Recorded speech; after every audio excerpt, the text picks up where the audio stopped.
Jacob Hornberger, president of the Future of Freedom Foundation. Welcome to Trump Watch. Amidst all of the focus on the war in Iran, it's easy to forget the previous intervention leading up to that particular intervention, and that was the military intervention in Venezuela. And that's the intervention that I'd like to focus on in this week's Trump Watch. You'll recall that prior to that intervention, there was nothing going on except a big dust-up with respect to the Jeffrey Epstein matter. There was the question of whether those long secret records were going to be revealed. There was a rebellion afoot in the MAGA movement, controversy within the Trump movement. And I said at that time, when this rebellion within the MAGA movement was taking place, I wrote on my blog post that don't be surprised to see a foreign war pop up or a foreign crisis.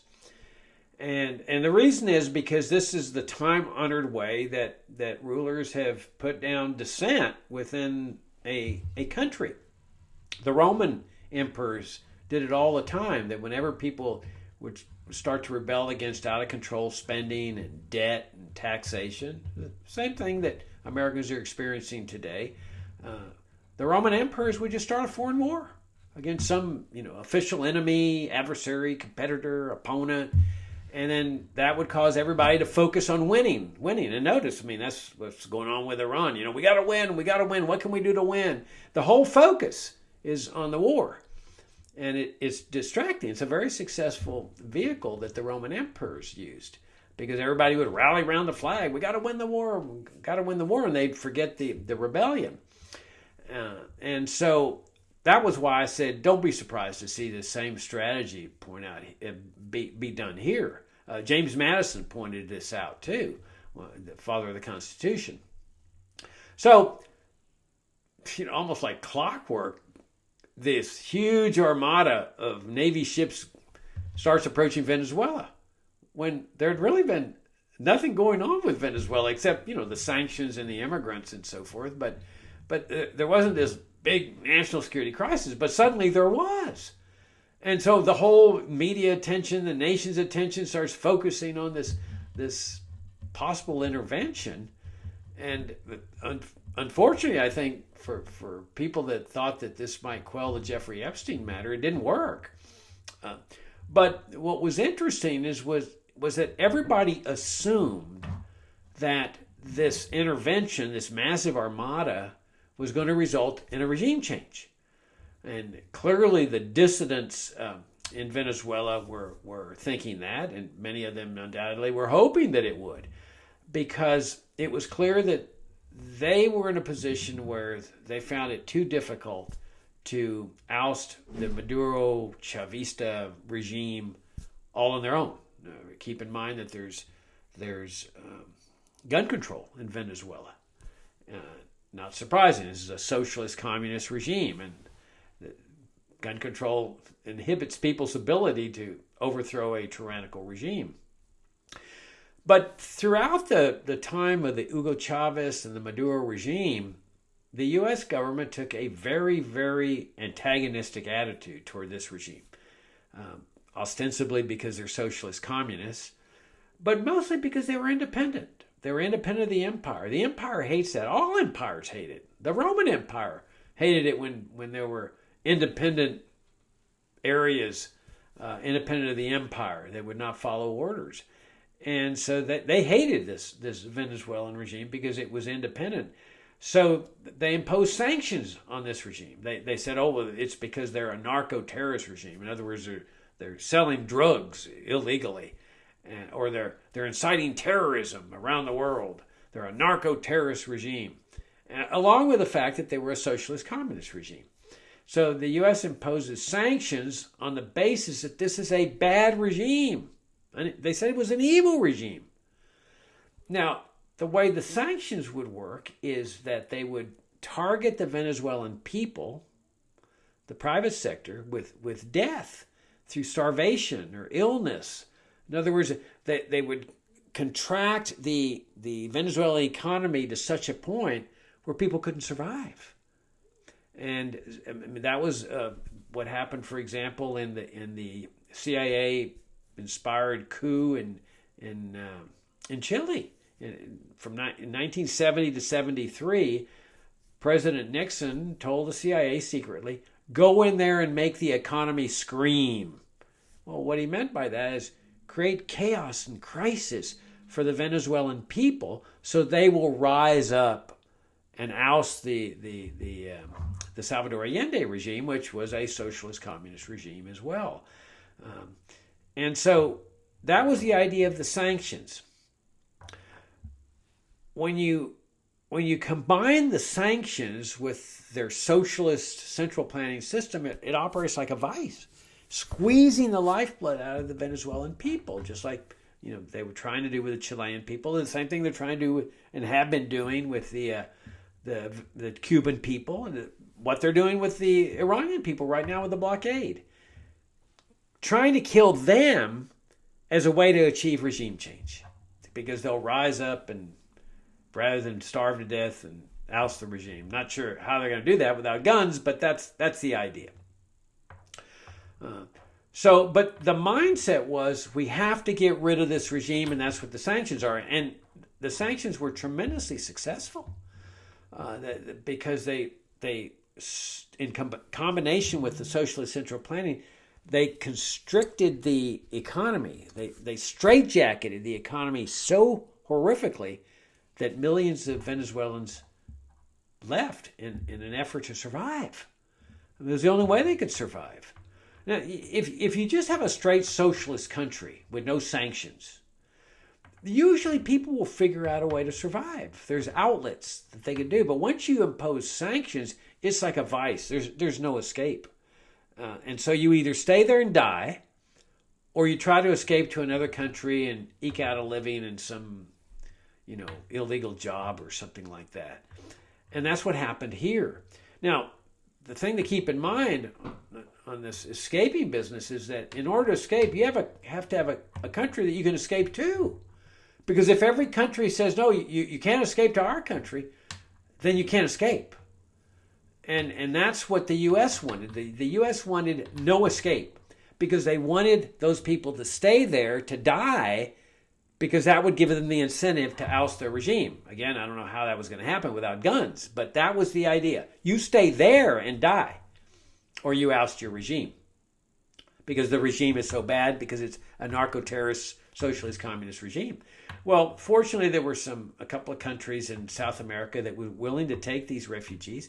Many of them, I don't know, 1 million or so, came to the United States, where they were treated like horse dung.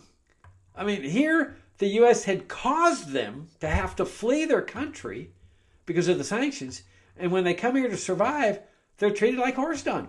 It's like gooks in Vietnam. Okay, remember that it was okay to kill all those Vietnamese because they're just gooks. They don't matter. Their lives are ain't worth horse dung, really. And that's how they were treated here. Oh, they're invaders, Jacob. Oh my gosh, Jacob. They're going to take over America, Jacob. Oh my gosh, they have tattoos, Jacob. Oh my gosh, Jacob. They're all members of a gang. Oh, I'm so scared. I mean, there were people, I know at least one guy was out in Montana or Wyoming or something, scared to death that the invaders were coming to get him. Oh, jeez. Just amazing. And so then came the mass deportations of these Venezuelan refugees back to Venezuela, where they could die or get regime change. Now, when Venezuela wouldn't take them at first, they would send them to El Salvador, because President Trump had made a deal with the El Salvadorian dictator there, a little tin-pot dictator, that has a terrorism confinement center. Okay, there's that war on terrorism. The war on terrorism after 9/11 has been proven to be the biggest bonanza for tyrannical regimes all over the world. I mean, you find any tyrannical regime, and I guarantee you, they've got a war on terrorism. And everybody who opposes the regime is a terrorist. Oh, he's a terrorist. He's a terrorist. Including here in the U.S. after 9/11. I mean, the war on terrorism became a better racket than the war on communism racket during the entire Cold War. And so here this little tin pot dictator in El Salvador has got the terrorism confinement center where he puts the terrorists with no due process of law, no trial by jury, no formal indictment, just round them up and put them in there. They're all terrorists, you see. And U.S. officials thought this was great, so they sent many of these refugees there to be tortured, and no telling what else goes on. I mean, these are violent people in these terrorism confinement centers. No telling what else these refugees were subjected to. They'd never been convicted of anything. They hadn't, any violent crime or anything. All they had done was just escape the sanctions. And then they were ultimately sent to Venezuela, where they were going to die if they don't get regime change. So then there's this presidential election, just recently, a couple of years ago or so, where the dissidents clearly won the election. I mean, Venezuelan people were up to here with this, Maduro Chavista, socialist, communist, narco-terrorist regime. And the tallies that they were able to preserve, the dissidents, showed that the vote was about like 80-20 in favor of the dissidents. Maduro had lost, clearly. But he controlled the national security establishment. I mean, they're a national security state in Venezuela, just like the U.S. is a national security state. So whoever controls the military, the massive standing army, the CIA, their version of the CIA, their version of the NSA, is going to win. And he controlled them. Maduro did. And so they said, no, we're siding with him. And then he's got his little fake electoral commission that certifies his win. And so he says, I'm staying in power. I won. But everybody knew it was illegitimate, including U.S. officials. And the leader of the dissidents is this woman named Maria Corina Machado. She couldn't run because Maduro declared her candidacy illegal. So they put in a figurehead in her stead. She's the leader of this movement. And the figurehead, this guy's about 70 years old or so. He's now ensconced in Spain. He took off after Maduro started rounding up dissidents. Because as soon as the election was over, Maduro said, I'm still the president, there started to be protests, demonstrations, and that didn't last long because, again, they control the military. And so they went in there and started rounding people up, and I don't know how many thousands they put in jail, but that put down the protests immediately. But Machado was there within the resistance secretly, ensconced in Venezuela. She ultimately leaves, goes to get her Nobel Prize, and comes back, and of all the bizarre things, Trump had already dissed her. He'd already said she doesn't have the support there in Venezuela. And I'll get back to that in a second here as to what happened there. But, I mean, to see her essentially curtsy to Trump and bow to Trump, and she actually gave him her Nobel Prize. It was like, I think she was thinking, if I give him my Nobel Prize, he'll put me into power. I mean, I'm not sure that's what she was thinking, but there's no other rational explanation as to why she would give him the Nobel Prize after what he had done. And so let's talk about what he did, because this is why I want to focus on this particular intervention, not just on the Iran intervention, not just on other interventions, but this Venezuelan one, which they're saying is a success. To me, it reflects the total malignancy, the evil of this form of governmental structure that we have, that didn't exist for the first 100 years of American history. So, I know the temptation is, Jacob, if you don't like the national security state, and you don't like foreign interventionism, and you don't like foreign empire, you hate America. Well, except for one thing. America didn't have these things for the first 100 years of American history. So where does that put you, dude? It puts you into silence. Because are you saying you hate America for the first 100 years that didn't have these evil, malignant institutions?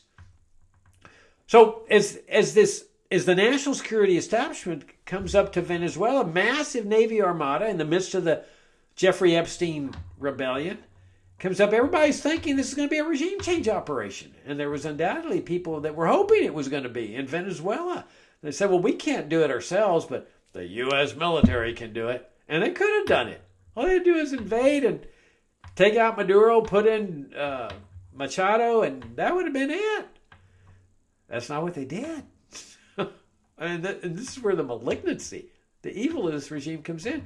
They said that would be too unstable because the national security establishment in Venezuela wouldn't approve of the dissidents. They're combined with this narco-terrorist regime. So we have to maintain stability by keeping this regime in place. And that's when Trump disses Maria Corina Machado and says she doesn't have the respect of the Venezuelan people. Are you kidding me?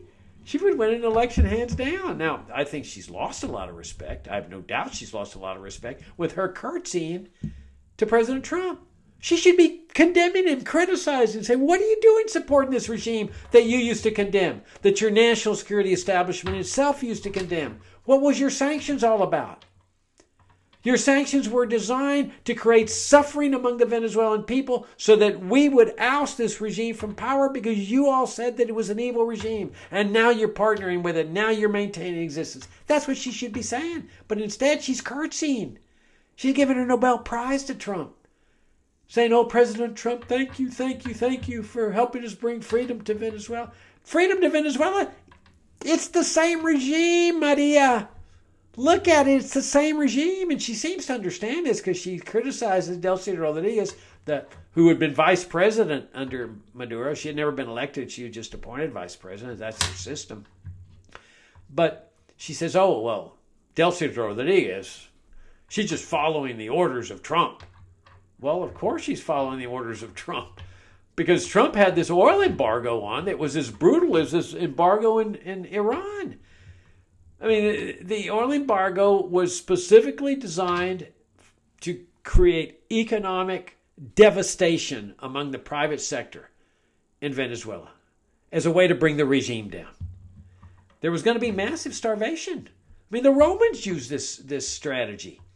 During the old days of the Roman Empire, when there was a recalcitrant, independent group, nation, you can say, that would not kowtow to the Roman Empire, rather than attack at what was an impregnable castle on top of a mountain or something which would cost the lives of countless Roman troops, they just would surround it and not let any food or water in. And after a certain period of time, whether it was months or whatever, the people that were rebelling would surrender because they were faced with massive starvation. There was one instance where one group that consisted, I think, 100% of Jews said, we're not going to become slaves. And when the Roman soldiers got up there was no resistance. They didn't lose their lives. And when they got in there, they realized why. Everybody had died. Everybody had died of starvation. They had chosen to die rather than to become slaves. Well, Venezuela didn't make that choice, and I'm not here criticizing them for it, but they were faced with this same situation as these groups under the Roman Empire. They were massive starvation because of this oil embargo. I mean, it's the same type of thing. It's not an embargo; it's like a blockade. You know, Trump would not let oil come in or oil leave, and this central planning socialist system depended on oil. The whole nation depended on their oil revenues because it's a centrally planned system. And it's the same with Cuba. He's got a blockade now in Cuba. He's causing massive devastation, a death spiral there in Cuba. But it's all normal. You look at the mainstream press and it's yawn, ho-hum. And it's the same with Iran. That blockade is targeting the Iranian people with a death spiral. Okay? And the same thing is that the Iranian regime is trying to do to the United States. They're trying to cause a death spiral over here too. But because they're doing something evil doesn't convert what the U.S. is doing into something good. You got two evil systems battling each other here. So what Trump did with his armada, he goes in there and attacks the country, kills 100 people or so. Yawn, what's 100 people? Because in the larger scheme of things, the intervention is say 100 people is no big deal. Well, unless you happen to be one of the 100 people, then I presume it's a pretty big deal for them and their families. But in any event, they grab Maduro and then bring him to New York for violating America's gun control laws, of all the weird, bizarre thing, and drug laws. Now, I don't know if there's an extradition treaty between Venezuela and the U.S., but I doubt it. But that's what extradition treaties are all about. And if there's no extradition treaty, well, that's just tough then, that somebody who's accused of committing a crime is not brought to justice. That's the way international law works, but not when you've got the U.S. empire. Now, I ask you, if a foreign regime, let's say North Korea, accused Trump of violating its drug laws, would they have the authority to invade the United States and bring Trump to justice in North Korea, like they've done with Maduro? I don't think so. You see, I think the system works only for the U.S. government, that it can ignore extradition treaties, whatever, and just because might makes right. That's their attitude. But they left the regime in power. That's what's so malignant about this whole thing. Now, I'm not saying that they needed to go in there and do a regime change at the same time. I mean, I oppose these regime change operations. I've opposed them for 36 years here at FFF. We all have, and even before. And one of our first books is The Failure of America's Foreign Wars. You can still buy it at Amazon. So I'm not arguing for regime change, and I'm certainly not defending what they did with Maduro, and including the killing of those 100 people. I'm saying that once you went in there and took out Maduro, you essentially kidnapped him and killed those 100 people. Trump could have just come back out, left Venezuela alone. Okay, that was an option. He didn't do that. Instead, he decided to partner with this socialist, communist, narco-terrorist regime, a regime that they had been targeting with sanctions for decades, that they said was evil, malignant. They're now partnering with this evil, malignant regime. The CIA director is down there meeting with Venezuelan officials, the Venezuelan president, and who else knows. They're all working together. It's incredible. Because at this point, Delcy Rodriguez, the new interim president, is saying, I will comply with your orders. I will do what you tell me to do. And Trump essentially becomes a daddy to her and Venezuela. So you've got this where she's doing whatever daddy tells her to do. And she's saying, I will do what you tell me to do, daddy. Just tell me, issue your orders. So here's how this system works. The central planning system is still in operation. Their socialist system has not been dismantled. Delcy Rodriguez has not become a born-again libertarian and Austrian economist, okay? A free market advocate. Now, Maria Corina Machado she's, I think, pretty genuine, at least from a conservative standpoint, a free market advocate, private property order, and so forth. So there would be a definite change in direction if she were to assume power in Venezuela. But as it stands right now, it's a central planning system. Now, usually under a socialist system, people can survive. But now there's this revitalization going on in Venezuela in the private sector. Not because of the socialist central planning system is working more efficiently. It's because the U.S. is lifting some of its sanctions. So, over the years, defenders of the sanctions have said, oh, no, the sanctions aren't causing the problem in Venezuela. It's socialism that causes the problem. They say the same thing about Cuba. Oh, it's the socialism there that caused the problem, not the embargo, not the blockade, Jacob. But here, there's revitalization taking place, which is clearly because of the lifting of some sanctions, because the central planning socialist is still intact. And here's how it's operating. Trump is letting oil now be exported. So his blockade is lifting, which is a form of sanctions. And so they sell the oil, but the money comes into the U.S. government, the coffers of the U.S. government. Then she has to submit a list of things that she wants to spend the money on. It's bizarre. It's like a kid that's got an allowance. He's going to his daddy and saying, Daddy, can I have an allowance? Well, how much you want? I want $20. Okay, well, make out a list and tell me what you're going to spend it on. That's what's happening here. That Delcy Rodriguez has to make out a list saying this is what we need it for. And it's all oriented toward central planning, toward paying the government bureaucrats, toward paying the troops, the people who keep order, Diosdado Cabello's people. He's the Minister of the Interior there, under indictment by the U.S. government, but they're not calling for his extradition because they're working now with this narco-terrorist communist socialist regime with central planning. Trump's making central planning work in Venezuela.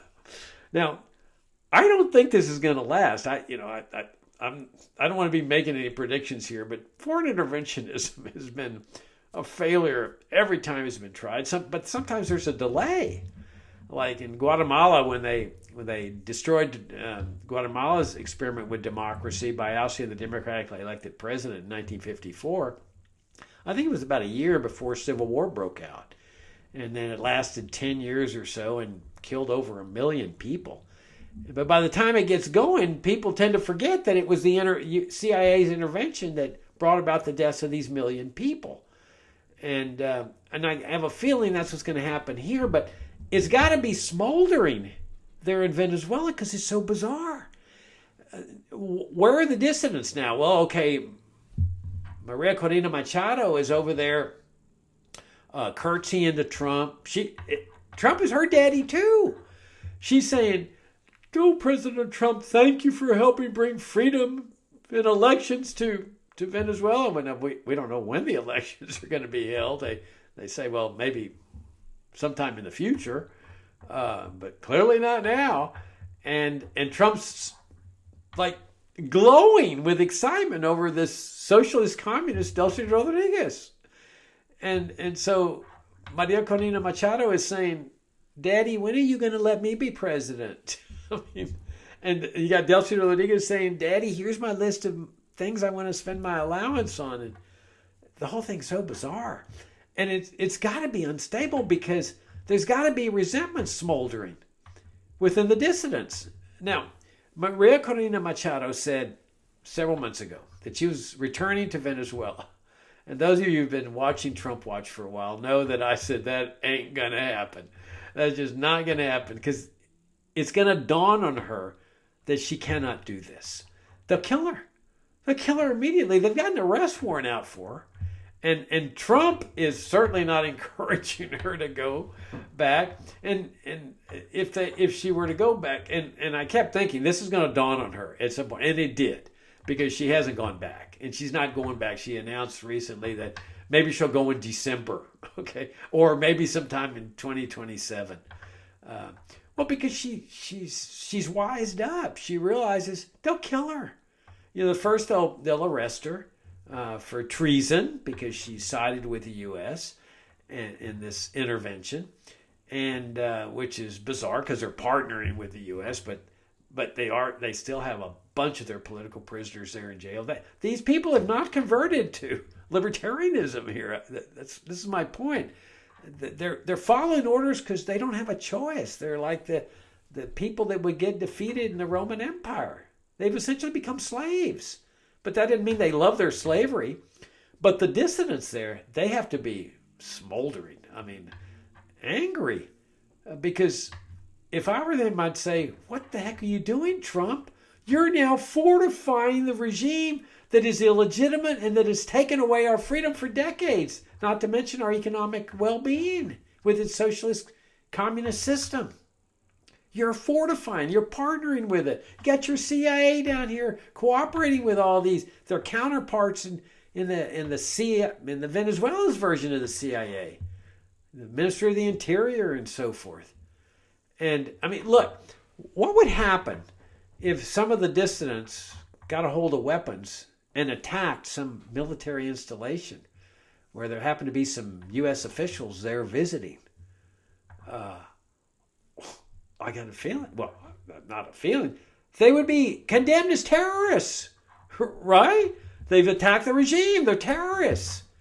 And yet, this is what the U.S. was hoping for decades with the sanctions. That they would face with starvation, they would rise up and instead of fleeing and coming to the United States as refugees, they would stay there facing starvation and oust the regime through force.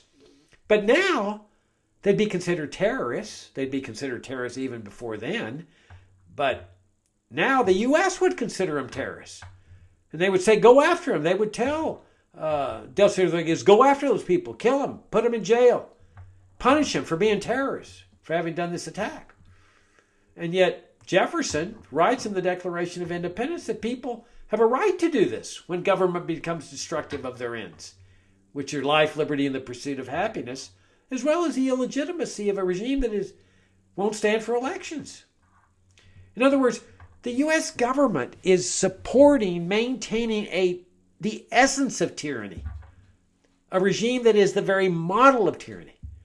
They're maintaining existence. How can Americans not see the malignancy, the evil of this? And, somebody can say, oh, Jacob, you just hate America. Really? America, for more than 100 years after this country got established, didn't have this malignancy. It wasn't a national security state. It didn't have a foreign empire. It didn't have foreign interventionism and foreign wars and state-sponsored assassinations and torture and indefinite detentions and alliances with brutal regimes and alliances with the narco-terrorist regimes and socialist and communist regimes. None of that. Is that the America you hate? Because that's the America I love. That's why I keep saying there's got to be some soul searching in this country. And oh my gosh, you see what's happening with Iran. You see what's happening with Venezuela, Afghanistan, Iraq. Just take your pick. The whole Cold War racket, Vietnam, where 56,000 or so of my generation were killed for nothing. It's time for Americans did some soul searching here and said, what do we want? What do we want? And what do we need to do to restore this country onto the road of freedom, peace, prosperity, and harmony? That's Trump Watch.